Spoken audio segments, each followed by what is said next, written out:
So good day traders, continuation again in our uh, lesson for the creating bias. Okay? So naturo ko na sa inyo yung yung moving average, naturo ko na yung how to locate the Asian high and Asian low.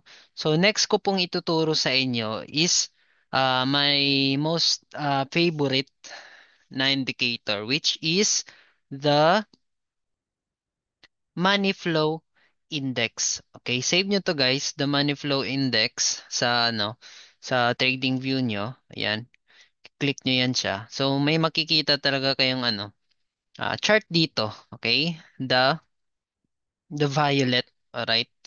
So pwede natin siyang i-adjust. Punta tayo sa settings. Ayan. Ilalagay natin dito sa overbought. Lalagyan natin yan ng mark na, let's say for example, red. Okay? And then sa middle band, lalagyan natin siya ng white. Okay, so sa oversold naman, lalagyan natin siya ng green. Okay? So, middle band, lalagyan natin sa line style ng white. Okay, yan na siya. So, maganda to siya guys kasi nga sabi ko if this one right, the line in the middle part, kung makikita nyo may line siya dito. Ito yung ibig sabihin na the prices or the volume of the prices is in the neutral phase. Okay? So, meaning yung buyers and sellers are on equal sides. Okay? So, kapag ka naman guys, let's say for example, in the 30 minute, lagyan natin dyan sa 30 minutes. Okay. So sa 30 minutes, mas effective kasi siya guys sa 15 minutes. Paborito ko talaga siya sa 15 minutes ilagay. So kapag ka nandito siya sa red zone, kung makikita nyo guys, may red na line na yan. Broken line na red. Meaning yan guys, the market is overbought. Okay? Market is overbought. So from the word overbought, the market daw guys, marami ng buyers. Napakaano na ng mga buyers guys. Masyadong marami ng buying pressure sa market. So ginagamit kong indicator na to spot a reversal.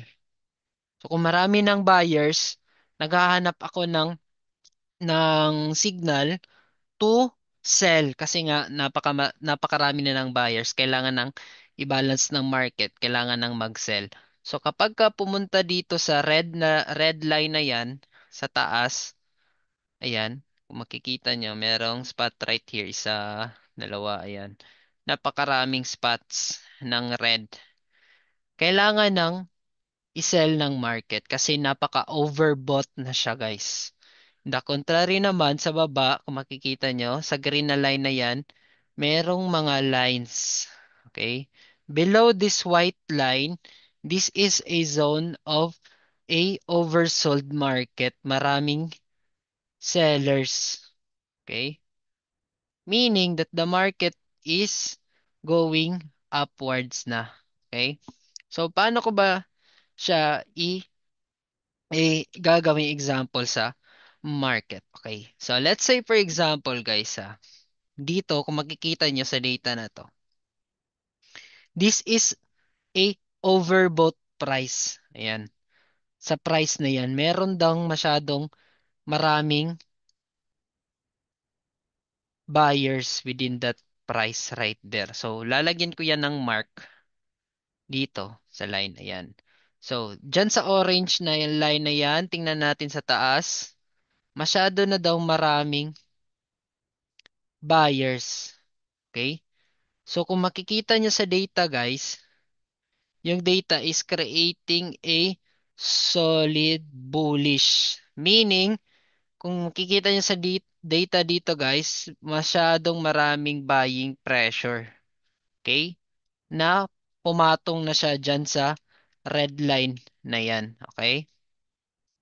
So, kung titingnan natin sa data dito, sa orange na line na yan, within this area, meron na daw overbought dito. Kailangan nang ibaba ng market. Okay?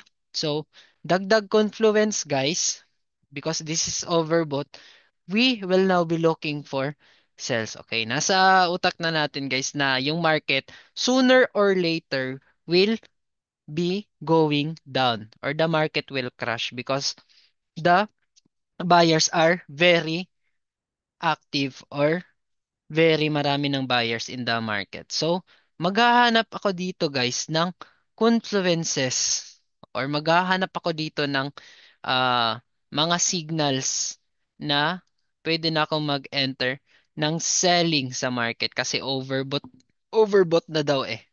Okay, so first gagawin ko is maglalagay ako ng key levels. We have, kung makikita nyo dito, we have 1, 2, 3, 4. Ayan, maganda siyang gawing key level guys within that area right there. Okay?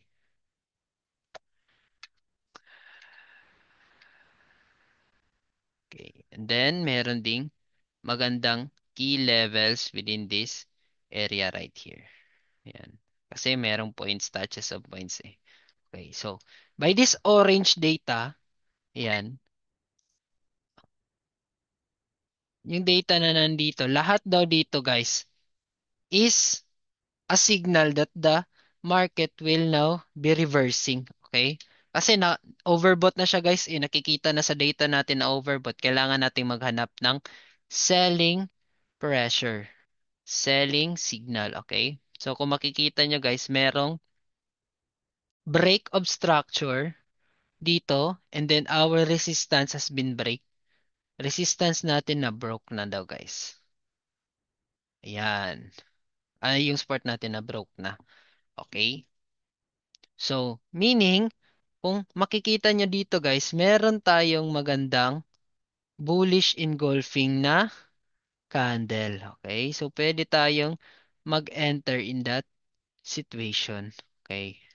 So, let's say for example, hindi pa lang natin alam yung data dito guys. Yan. Takpan muna natin yung data dyan. Ito pa lang yung nakikita natin na data guys. But, we are clearly seeing that the market is overbought. Kailangan natin maghanap ng selling idea. Okay? So kung makikita nyo, meron tayong engulfing na bearish. Okay? So tingnan natin kung anong gagawin ng market. Binaba. Okay? Binaba, binaba. Nag-retrace. Okay? And then boom. Binaba niya yung market. Okay? So that is one way on how to put the moving a money flow index in our arsenal.